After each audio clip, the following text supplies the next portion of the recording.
Poco F5? Kamu nanya? Selamat datang di Nanya.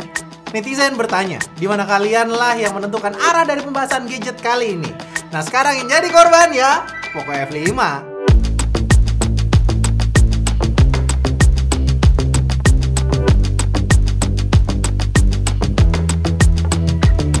Buat yang belum tahu, ini adalah segmen Nanya alias netizen bertanya. Setelah dengerin masukan dari teman-teman di video Nanya sebelumnya, format review Sobat HP itu akan jadi seperti ini. Berusaha menjawab concern teman-teman akan suatu device. Pembahasan reviewnya akan mengalir sesuai pertanyaan yang ada. Kalau mau bertanya, pastikan follow Instagramnya Sobat HP dan tungguin postingan story dari kami ya. Nanti kalian akan bisa masuk ke Nanya dan masuk ke video ini. Langsung aja kita mulai ke pertanyaan pertama dari Vexil_Z. Dia tuh nanya soal AnTuTu benchmark. Siap! Jadi walau udah nggak ada di Google Play Store gara-gara ngelanggar privacy policy-nya si Google, AnTuTu tuh tetap jadi acuan favorit untuk menilai sebuah chipset. Jadi nilai AnTuTu benchmark Poco F5 ini tuh nyentuh 1 jutaan untuk versi AnTuTu benchmark paling baru, yaitu versi 10. Buat yang mau bandingin sama versi 9 ya, kita juga sempat benchmark juga dan dapat di 937.000. Sangat-sangat ngebut. Bisa dapat angka benchmark segini karena Poco F5 ini tuh pakai chipset baru yaitu Snapdragon 7 Plus Gen 2. Ini chipset emang rada-rada kagak ngotak ya.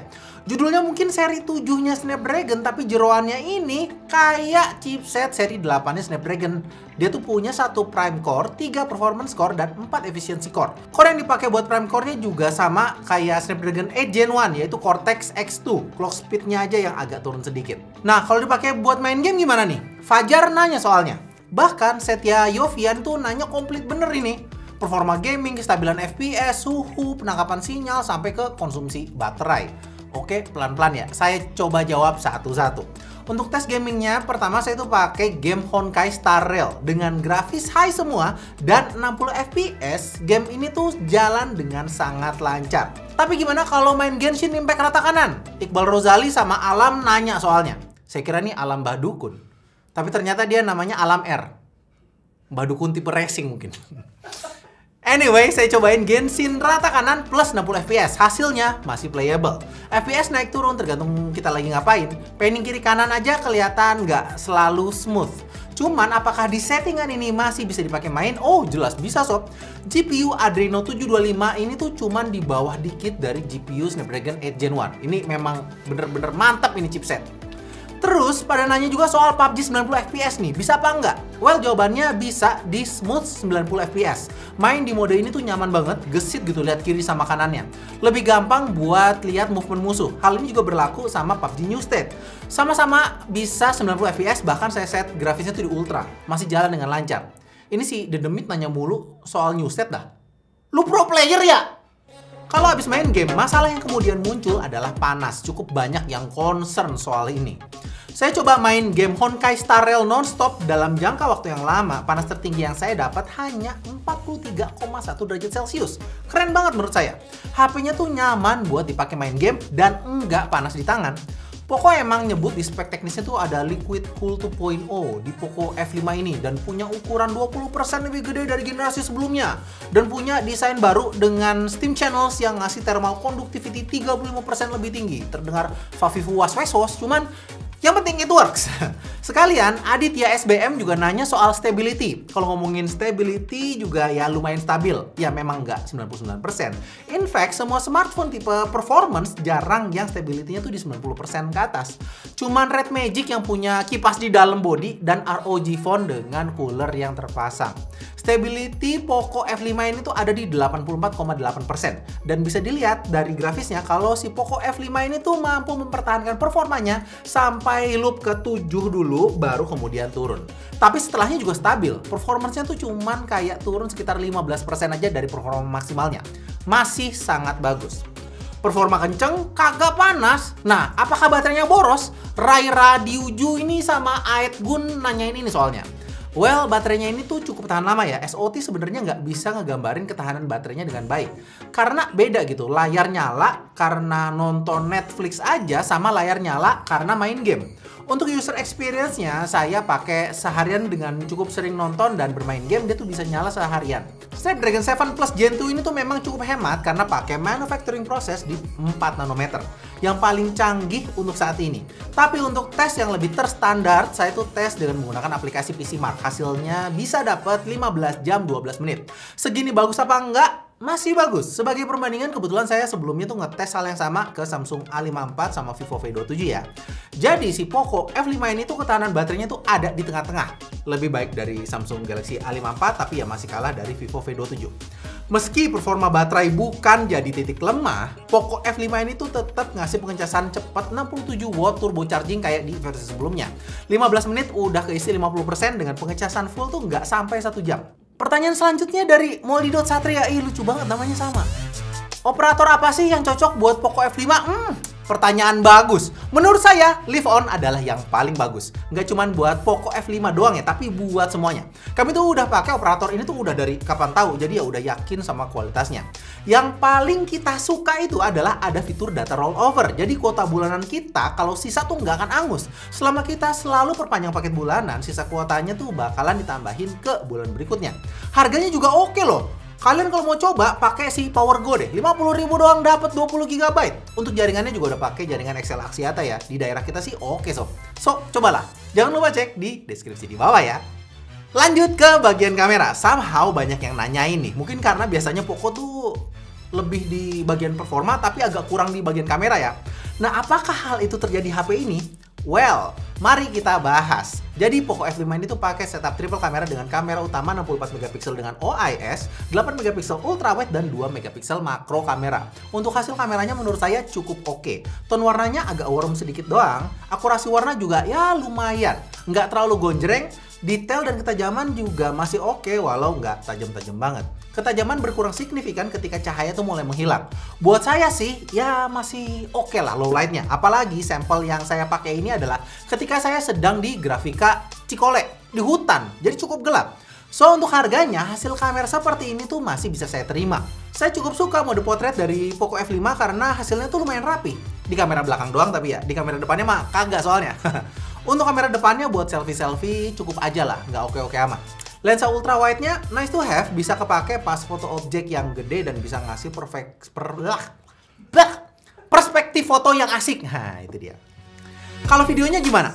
Andrin 16 sama Mahakarya Semesta nanyain ini soalnya. Jadi, Poco F5 ini tuh bisa merekam di resolusi maksimal 4K dengan 30 fps. 60 fps juga bisa, namun harus turun ke resolusi 1080p. Karena ada OIS, hasilnya tuh cukup stabil. Cuman memang kalau saya lihat, jittery dari langkah kaki tuh masih terlihat. Biar hasilnya tuh smooth banget, mungkin langkah kakinya tuh harus pelan banget. Cuman sekali lagi, hasil kayak gini buat saya masih bisa diterima. Jadi kalau Jonipu 90 nanya hasil kameranya di luar ekspektasi apa enggak, saya bilang sih iya, karena dari awal ekspektasi saya sama kamera Poco tuh nggak pernah tinggi-tinggi amat.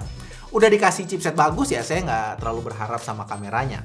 Nah, gimana kalau kita bandingin kamera ini sama smartphone lain di kelas yang sama? Sekalian jawab pertanyaan dari Tio. Di kondisi cukup cahaya, warna dari Poco tuh memang cenderung lebih warm dan saturasinya tuh lebih tinggi. Tapi untuk urusan detail masih agak kurang kelihatan. Foto HDR dari Poco juga tampak lebih agresif untuk angkat area shadow jika dibandingkan sama A54 sama V27. Nggak sepenuhnya baik menurut saya karena noise-nya tuh jadi ikutan nampak.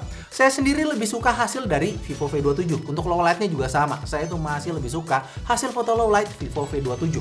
Poco F5 ini menurut saya satu kelas sama A54. Noise mungkin bisa lebih sedikit ya dari A54, tapi soal ketajaman di low light lebih kelihatan sih Samsung A54. Tapi ada kondisi juga di mana hasil si foto Poco F5 itu tuh lebih baik dari V27 dan A54. Contohnya foto ini. A54 sama V27 tuh hasil fotonya tuh kayak laki-laki ya. Ada flare-nya. Sementara Poco F5 ini tuh nggak nampak flare-nya. Sementara untuk video, Samsung Galaxy A54 saya lihat lebih baik daripada Poco F5. Kenapa kameramen gue muncrat dah? Gak bahaya, tak? Ya bener dong, laki-laki kan ada flare-nya. Kaget aja.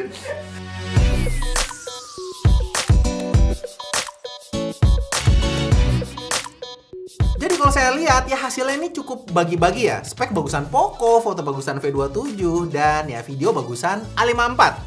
Nah, sekarang udah tau lah ya mau milih yang mana di antara ketiga HP tadi. Nah, kalau buat Instagram Story gimana? Apakah masih burik? Kalian nanya, saya jawab. Silahkan dilihat sendiri ya. Nah, kalau dibilang burik mah enggak ya. Hasil videonya tuh juga terlihat ngasih bitrate yang sama. Emang dari awal aja itu kualitas kamera depan dari Poco F5 ini nggak bagus-bagus amat. Makanya warnanya tuh nggak seakurat si iPhone 14 Pro Max. Lucunya, sampel dari Poco F5 ketika di-download, resolusinya itu tuh di Full HD. Sementara iPhone 14 Pro Max tuh di 720p HD aja. Meski begitu, ya kalian bisa lihat kalau warna langitnya, dynamic range-nya bagusan si iPhone 14 Pro Max. Cuman, poin dari saya adalah sekarang Story pakai Android tuh udah nggak patah-patah atau burik kok. Udah oke, asal Androidnya S23 Ultra aja. Maulia Rahman nanya hal yang oke nih, bitrate 60 fps-nya stabil nggak? Terus pas dijadiin ke IG Story 60 fps, udah smooth apa belum? Nah, mari kita tes lagi. Kalau dilihat, videonya tuh memang terlihat 60 fps dengan catatan. Yang lihat, connect ke WiFi atau internetnya tuh kenceng. Karena demi experience, Instagram dengan pinter tuh ngatur konsumsi data kamu. Kalau data kamu pelan, Instagram nggak akan maksa kamu lihat media dengan kualitas tinggi. Yang mereka pengen itu tuh, kamu tuh stay menikmati konten dengan kualitas yang disesuaikan sama kecepatan data kamu. Intinya apa? Intinya bisa upload 60 fps asal di checklist ya, itu media high quality uploadnya. Cuman apakah yang nonton bisa lihat 60 fps? Jawabannya tergantung. Pertanyaan selanjutnya, downgrade banyak dari F4. Hah? Gimana? Kalau chipset upgrade hitungannya dari 7 nanometer ke 4 nanometer, lebih ngebut dan lebih irit. Ya mungkin memang kurangnya ada di ISP yang nggak bisa rekam 4K 60 fps sekarang. Terus layar yang awalnya maksimum brightness-nya di 1300 nits di Poco F4 sekarang jadi 1000 nits. Kamera depan yang awalnya 20 megapiksel sekarang jadi 16 megapiksel. Berkurang ukurannya aja. Menurut saya nggak downgrade signifikan yang nampak. Sejauh ini tuh masih terasa upgrade. Itu lubang headphone tipis bener. Kayaknya biasa aja dah. Ada lubang headphone-nya. Nah, ini upgrade juga hitungannya. Saya sih masih suka ya pakai jack audio. TWS suka lupa dicas, men. Waduh, ini pertanyaannya masih banyak lagi nih. Gue udah capek banget nih syuting. Om Deddy gimana ya caranya bisa bikin video setengah jam? Saya udah encok sama aus, Om. Selanjutnya Venur nanya nih, ada iklan nggak, Om? Iklan? Oh iya, Poco ya? Udah seminggu lebih pakai HP ini kok nggak ada iklannya ya? Saya baru sadar. Bagus Poco, pertahankan. Bloatware-nya banyak sih, tapi ya selama bisa di uninstall nggak apa-apa. Nah, pertanyaan lain yang menurut saya penting untuk dibahas adalah ini, touch response. Ada delay apa enggak kayak di X5? Saya udah nyoba sesuai requestnya Geria 1 David ya. Kayaknya sih nggak ada. Kalau ada salah-salah, kayaknya emang saya aja yang nggak bisa mainin game ini. Game ini tuh seru juga ya. Aku suka mainin game kayak begini, kagak bikin stres. Selanjutnya saya repeat answer aja ya. Update OS 2 tahun ke depan dan upgrade security 3 tahun. Fingerprint ada di samping. IP53 buat si IP ratingnya. Kehujanan masih bisa asal nggak deres banget hujannya ya. Warna ada 3 nantinya, hitam, biru, sama warna putih. Menurut saya mendingan yang putih ini karena ada detail coraknya kayak begini. Masuk ke rekomendasi manja apa enggak? Jadi buat yang belum tahu, tiap akhir bulan kita punya video rekomendasi belanja smartphone. Nah, apakah Poco F5 itu masuk ke rekomendasi apa enggak? Jawabannya ada tergantung. Ya, tergantung harga. Saya masih belum ngerti kenapa Poco belum rilis harga dan tanggal pembelian. Embargo medianya tuh udah diangkat sejak tanggal 14 kemarin, makanya David sama Jagat Review tuh udah rilis video.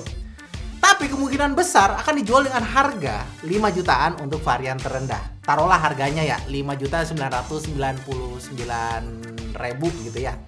Saya akan tetap masukin ini ke rekomendasi belanja karena Poco F5 tuh masih bisa ngasih sesuatu yang berbeda dibandingkan dengan smartphone lain di harga yang sama kayak si Vivo V27 dan Samsung Galaxy A54. Snapdragon 7 Plus Gen 2 ini tuh jadi kunci penting karena performa yang dikasih tuh beneran deket banget sama chipset smartphone flagship tahun lalu.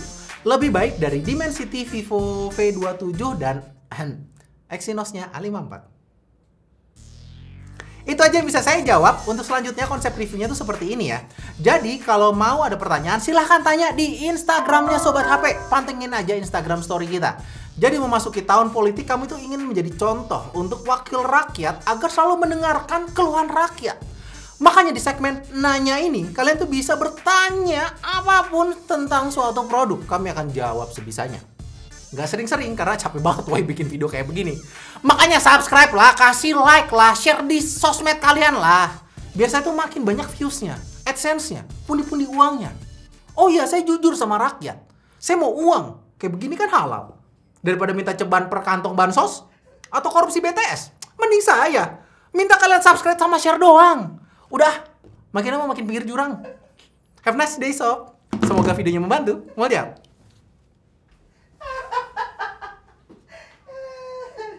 Masuk, masuk. Masuk. Masuk, masuk.